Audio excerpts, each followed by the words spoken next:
I'm Peter Griffin, and I'm here at the Museum of Television and Radio to commemorate Family Guy becoming the longest-running show in television history. For 60 years, Sunday has meant God, football, and Family Guy.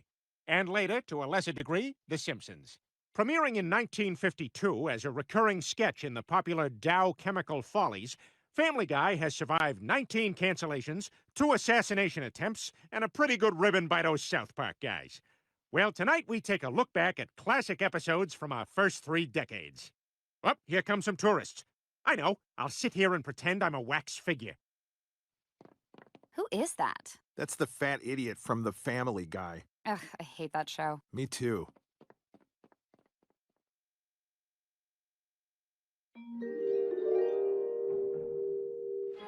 Raleigh Kid Cigarettes is happy to bring you Family Guy, the story of an American family named the Griffins. This is Peter, breadwinner and head of household. Lois is the name of his wife. These are their children. This is Chris, the firstborn son. This is little Stewie. Oh boy, he's a handful. Meg. And introducing Doodles Weaver as Brian the dog. We don't trust just any cigarette for our children. Raleigh Kids is the only cigarette made for tiny hands. It's why it's the playground favorite, right, kids? And now, Raleigh Kids, also the makers of Kinder Coffee, invite you to watch Family Guy. Dad, I overheard the fellas talking. Can I ask you a question about girls? Of course, son. You're a young man now. It's natural to be curious. Thanks, Pop. What's knuckle dunk? Oh, atomic test. Put on your glasses. Never mind what your friend said. If you want to have fun with your girl, try dancing. It's fun and good for your health. Swell, that's helpful. So what's going on if a guy says a girl has a red scare in her Harry Truman? Fence!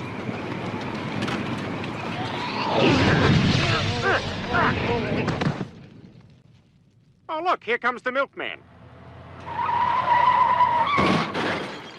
So convenient.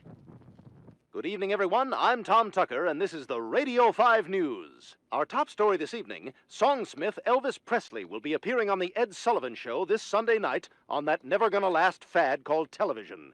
And now a word from our sponsor, Fred Trump Apartments. If you don't want to live with blacks, Fred Trump.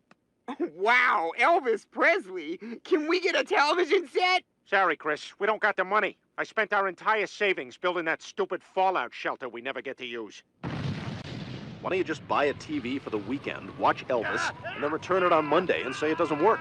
Boy, even in the 50s, you're a scumbag. That's a great idea, boy. Hang on. Why don't I just get a job to help pay for it? What? No wife of mine is working. There's underpants in this house that need starching. I don't want to go to work in soft underpants like some Nancy boy. I want to go to work like this. Stiff as a plate. That's underpants.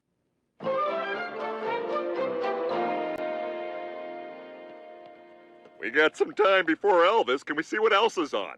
Sure thing. We now return to 1950s sci-fi, which is always a man in a silver suit battling a monster. Leave us humans alone. It's 1994, and the moon belongs to Earth. Rawr!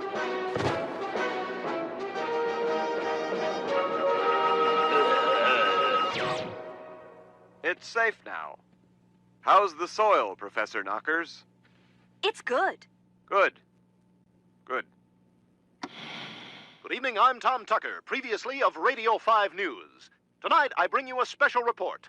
Women in the workplace, hilarious or disturbing?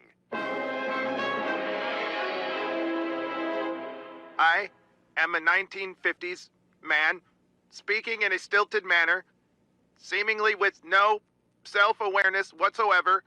I am shouting for some reason and will now suddenly be replaced by crude graphics. This factory has been beset by women. Is your factory next? Lois, that's you! You took a job? Sorry, Peter. I wanted to tell you, but you were so dead set against it. Damn right I'm against it. If God wanted women in the workplace, he'd have made them alcoholics. You're quitting that job tomorrow. No, I'm not. Quiet. Elvis is on. Ladies and gentlemen, Elvis Presley. Huh? What? Elvis Presley is white? Cleveland, did you know about this? Come on, Donna, let's pick up some gizzards and fried skins and head on down to the juke joint. Tonight it's gonna be jumping. And it was jumping. It really was. But I was banished to the sidewalk because I called one of the band guys a bad name.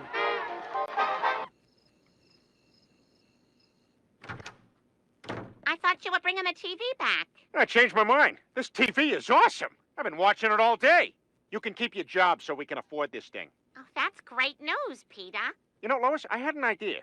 Instead of eating in another room and talking, what if we bring the food out here and never talk again? That's a great idea. Shh.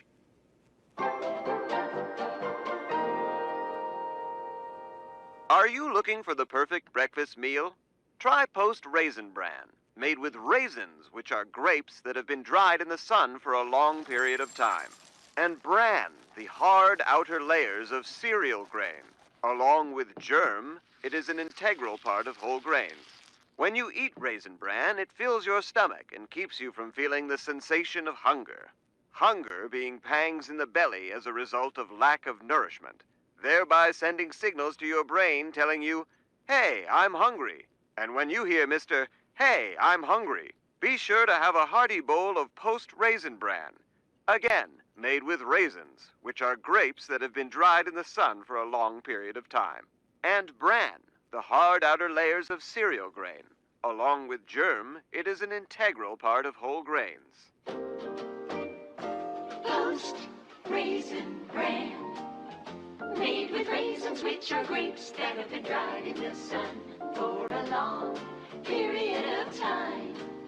And bran, the hard outer layers of cereal grain, along with germ, it is an integral part of whole grains.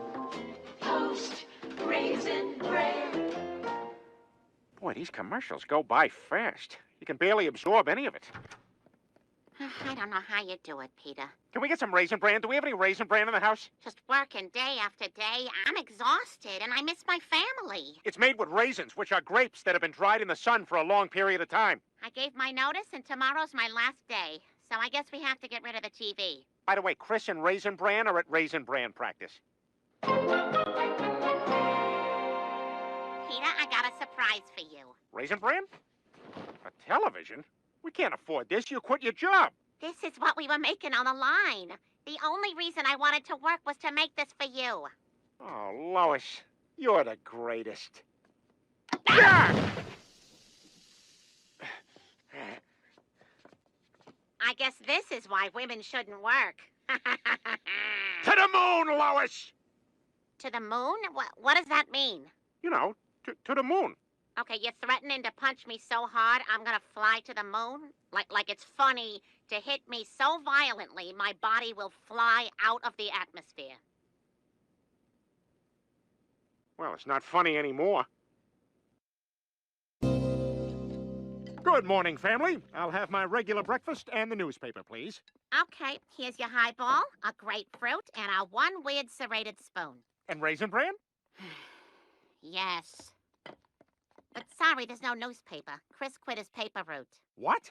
Aw, jobs are for bozos. Besides, I won't be around to work. Me and my pals are going to Woodstock to smoke dope. No, you are not. Chris Griffin, you are grounded. Oh, I hate you. Now I'll never get to see Sha-Na-Na. Hello, I just moved in down the block. My name's Herbert, not Roy Mitchell. So if you see news reports about a Roy Mitchell from 3 towns over who was accused of all sorts of nonsense and left in a hurry, it's got nothing to do with me because, again, I'm Herbert. Mom, Dad, Chris is gone. He went to Woodstock. Now, Meg, nobody likes a snitch. I'm not a snitch.